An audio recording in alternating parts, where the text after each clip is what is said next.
חזרנו. אוקיי.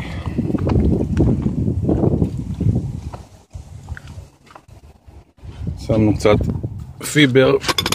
פיברגלס אחרי שהשארנו. עוד קצת לשייף על זה שפכטל. התחלתי גם דלת וחלון.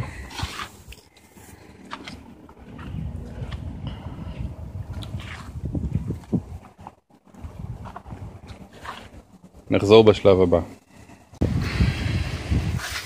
אוקיי, פה אפשר לראות עבודת אישור רק עם פטיש גדולי, כמעט חלק לגמרי, שפכטל מינימלי בשביל הדברים הקטנים.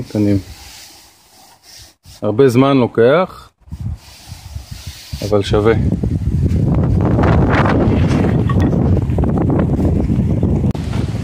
חזרנו. אז אחרי קצת שפכטלים ושיופים, אפשר להגיד שהכנף מוכנה לצביעה.